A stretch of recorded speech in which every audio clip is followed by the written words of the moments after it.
Este é o Motor de Leitura, um podcast que pensa o livro no tempo das redes. Aqui, leitura digital é resistência, experimento e horizonte. Investigamos o que muda quando ler se conecta a algoritmos, dados e desejos. Aperte o play. O futuro da leitura já começou. E bem-vindos à nossa exploração de hoje. Vamos dar uma olhada nas ideias do Franco Bifo Berardi no livro Futurabilidade. Sabe, o material coloca a gente diante de um paradoxo bem desconcertante do nosso tempo. É que, nunca tivemos tanta informação, né?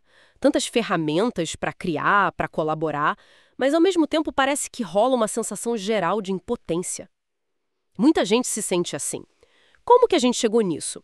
Então, a nossa missão aqui é investigar um pouco esses conceitos do Berardi sobre possibilidade, potência e poder na era digital, para tentar entender essa tensão toda. Bom, para começar, o Berardi distingue uns termos que são chave aqui. Primeiro, possibilidade. Ele não fala de um futuro só, mas de múltiplas futurabilidades, sabe? Como se o presente fosse um jardim com vários caminhos possíveis se abrindo. Depois, a potência. O que seria isso? É a energia subjetiva, a força mesmo, individual e coletiva, para de fato seguir um desses caminhos, para transformar uma possibilidade em algo real. E aí vem o poder. Para o Berardi, poder não é só repressão, força bruta, é mais sutil. É a capacidade de, selecionar uma dessas possibilidades e impor essa escolha. Muitas vezes usando códigos, formatos que acabam moldando como a gente percebe o que é viável.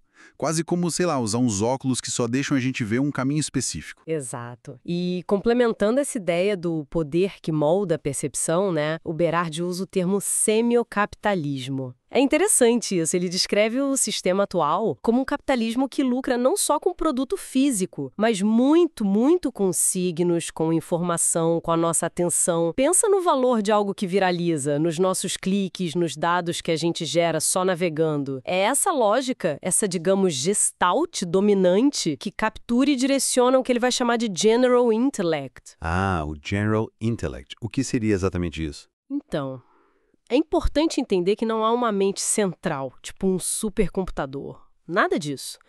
É o conhecimento, a inteligência coletiva que está distribuída por aí.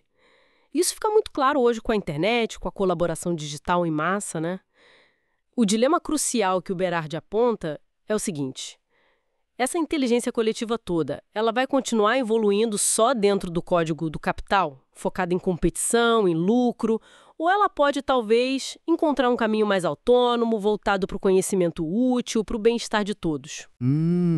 Essa tensão leva direto para a questão da impotência, né? Que parece ser central na análise dele. Quer dizer, apesar de todo esse potencial da tecnologia, do General Intellect, a forma como a gente se sente e age no mundo hoje, muitas vezes é marcada por essa sensação de não conseguir mudar as coisas de verdade. Lembro que ele menciona o exemplo da eleição do Obama, né? Aquela carga enorme de esperança de potencial que, na visão dele, acabou meio que esbarrando nos limites do sistema. Isso ilustraria um pouco essa impotência política para transformar as estruturas mais profundas. Exatamente. E essa impotência, ela se conecta com o que Berardi, que bebe lá em Spinoza, chama de paixões tristes. E não é só tristeza comum, sabe? Mas sentimentos como ansiedade, cinismo, até depressão, coisas que diminuem nossa energia, nossa capacidade de agir coletivamente. Ele argumenta que certos automatismos tecnolinguísticos reforçam isso. Pensa um pouco.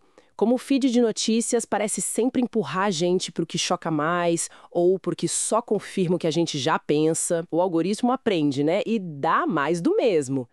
Isso seria um exemplo desses automatismos que limitam a nossa exposição a ideias diferentes. Vão adaptando a gente à máquina e meio que esvaziando a possibilidade de uma escolha genuína. Ele até cita um conceito, o Statisticum, de Warren Negitt. Statisticon. Sistemas que coletam dados, preveem e até, olha só, prescrevem comportamentos. Vão nos encaixando em padrões. Nossa, isso joga uma luz na ambiguidade da tecnologia, né? Porque, por um lado, tem um potencial libertador óbvio. A automação poderia, reduzir muito o tempo de trabalho. Liberar espaço para a gente cuidar uns dos outros, para a arte, para estudar. Mas na prática, o que a gente vê muitas vezes é a tecnologia sendo usada para intensificar a exploração, para precarizar o trabalho, para aumentar a competição. Berardi usa aquela imagem meio forte dos videogames antigos, o game over. Sim, como se a automação fosse feita para vencer o trabalhador, por design. Pois é. E ele também aponta para jogos vorazes, né? Como um espelho cultural que meio que nos treina para essa competição brutal e individualista e que acaba minando a solidariedade. O que nos traz de volta ao General Intellect. Por quê? Veja bem, temos milhões de mentes brilhantes, engenheiros, artistas, cientistas, colaborando em rede. Mas, segundo Berardi, elas estão fragmentadas. A cooperação existe, claro, mas é uma cooperação funcional, ditada pelas necessidades do capital. Falta talvez um corpo coletivo mais solidário, capaz de direcionar essa inteligência toda para fins autônomos, escolhidos por nós mesmos. Aquela velha tensão, né, entre a genialidade técnica, tipo o Wozniak, da Apple, e o foco no mercado, o Jobs, ilustra um pouco essa dinâmica. Muitas vezes o potencial técnico acaba subordinado à lógica comercial. Entendi. Então, resumindo um pouco essa análise toda, o que fica é essa imagem de uma tensão constante. É isso?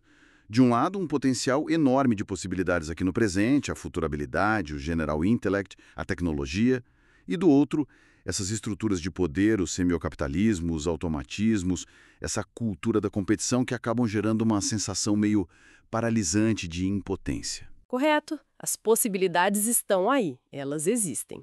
Mas elas precisam de potência de energia subjetiva e, o que é crucial, energia coletiva para poderem se realizar. Berardi sugere a necessidade de uma espécie de desvinculação. O que seria isso? Seria libertar o conteúdo valioso, o conhecimento, o potencial humano, a própria tecnologia, da forma atual que o aprisiona. Que seria o código do capital, esses automatismos que limitam. Basicamente, é como separar o potencial incrível da máquina da sua programação atual, que talvez não seja a melhor para a gente. E isso, claro, levanta uma questão bem importante. Qual seria? Bom, o Berardi nos deixa com essa provocação para a gente pensar, né? Será que essa inteligência coletiva global, esses trabalhadores cognitivos todos, podem encontrar consciência e energia, potência para se desvincular dessas limitações atuais? Seria possível, assim, reimaginar e reprogramar a tecnologia, não só para o lucro sem fim ou para o controle, mas para o bem-estar comum, superando essa sensação de impotência e essa trajetória atual que parece de crise constante? Ou, colocando de outra forma, como que a gente pode reler o nosso presente para conseguir enxergar e, mais importante, ativar essas possibilidades que já existem, mas que talvez estejam aí meio adormecidas? Fica a reflexão.